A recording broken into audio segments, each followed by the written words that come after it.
Hello everybody, welcome to number 27. I'm Jack and today I am here to talk to you about a car that is hugely significant for BMW. It is this fantastic M635CSI. It is a car that started to signal BMW's dominance in the high-end sector.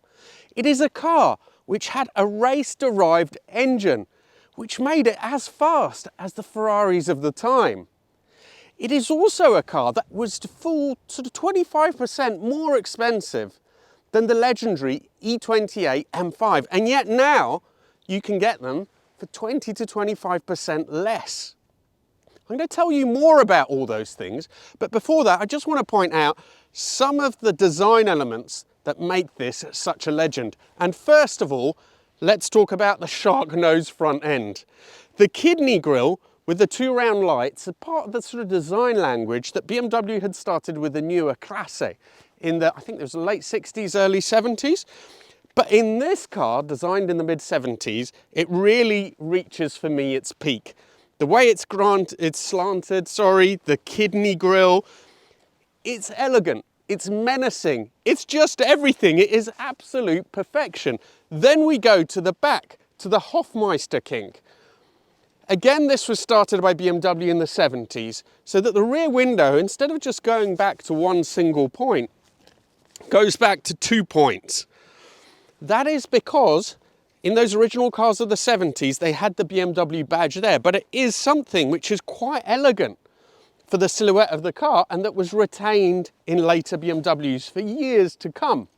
I think perhaps the only element of this car which has dated slightly for me is the back end of the car. It doesn't look bad by any means, but the rest of it has remained so iconic. The back end perhaps looks a little bit dated. But let's take it out and I'm going to tell you much more about it.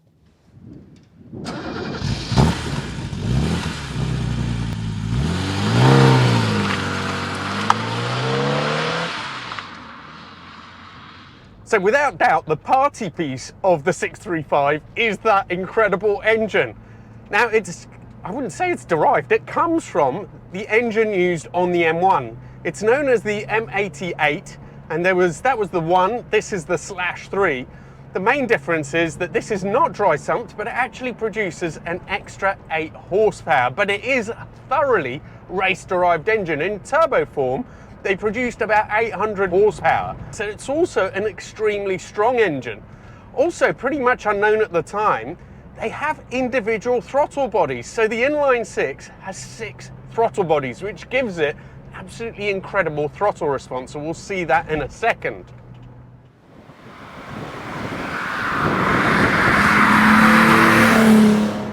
So it revs all the way to 7,000, but peak power is at 6.5, at which point it's 286 horsepower.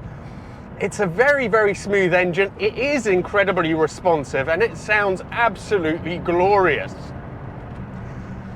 It's quite an odd car in some ways, the 635, because it has that race car engine and yet, it absolutely is very far from being a race car. On this rather bumpy road, it's actually very, very comfortable. The suspension works very well at the kind of speeds that you would do on a day like this. It's a little bit wet, it's a little bit slippy, so you're not going to be generating the sort of G-forces that you might in summer, but it feels pretty sure-footed. So in terms of driving position, I actually find it a little bit odd. My legs are quite sort of scrunched up, and yet reach to the gear lever is quite a stretch. The wheel is adjustable for distance, but not for rake. And I find it a little bit too tall. And I love this BMW interior that just faces towards you.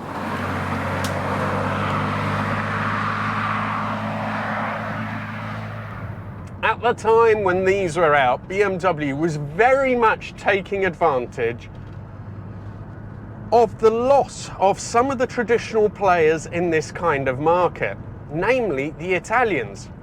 So cars like this used to be really things like the GTs produced by Maserati, by Ferrari. Maserati kind of disappeared from this kind of market at that time. It had It had the quattroportes in the 80s, but they weren't very good cars in terms of quality, in terms of fit and finish. They weren't an everyday proposition. So the market was kind of vacated for these big, powerful luxury GTs. BMW took absolute full advantage. Ferrari was still there, but again, they weren't usable everyday cars. And the incredible thing about this is that although everything is good quality, everything still works in these cars. The buttons, everything feels like it was made to last, but it is not showy. And that's sort of what distinguished BMW at the time.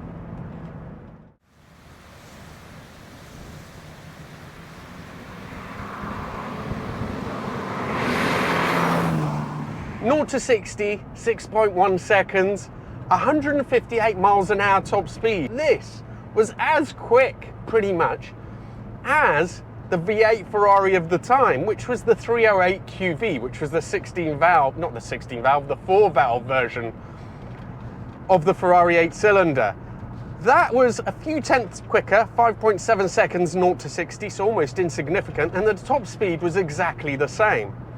For a car from a standard mass manufacturer like this, it was quite incredible that they could produce a car which could rival a Ferrari. Let's go!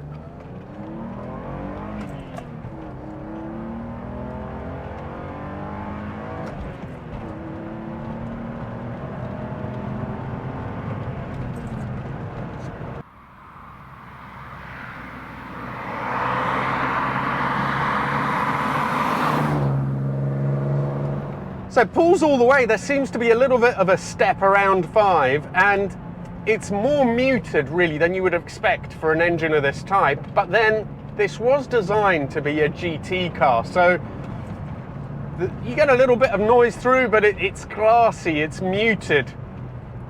It isn't a hooligan. And that kind of makes sense because it is quite softly suspended. The steering is quite slow, and it is actually, quite progressive when the back steps out a little bit, especially when it's just so slippy like today. But that engine makes it easy because it's so predictable.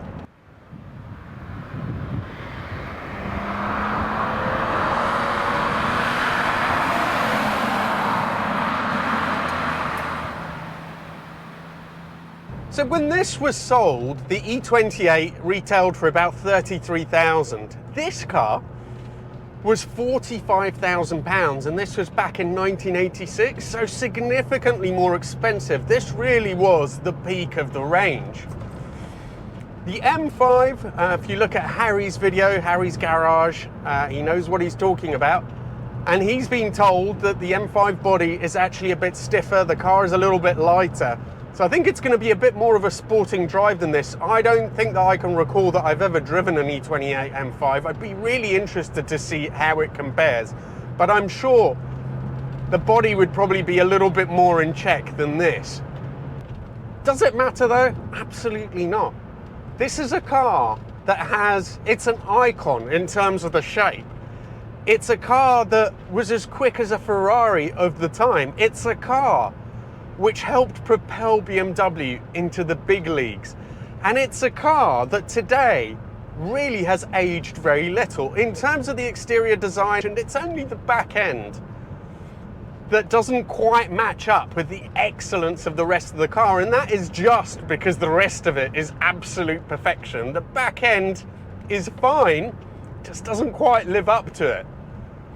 It handles pretty predictably. It has enough grip. This has the original Michelin TRX tyres, which aren't great, but when it does let go, it's got a limited slip diff, so it's quite predictable. It's a big old brute really, and that engine is just a special thing that tops off the whole package. Still usable today, and as a final bonus, the M635 is cheaper than the equivalent E28 M5. And if you are not totally into if you're not an amazing pilot, you don't take cars to 10/10ths, I think you will probably end up enjoying this more. It's a more relaxed car. Thank you so much for watching. Please do subscribe if you haven't already, because that really helps the channel. And lastly, if you have a car that you would like me to review, please do get in touch. Instagram is the best way. Thank you so much. Happy New Year and see you soon.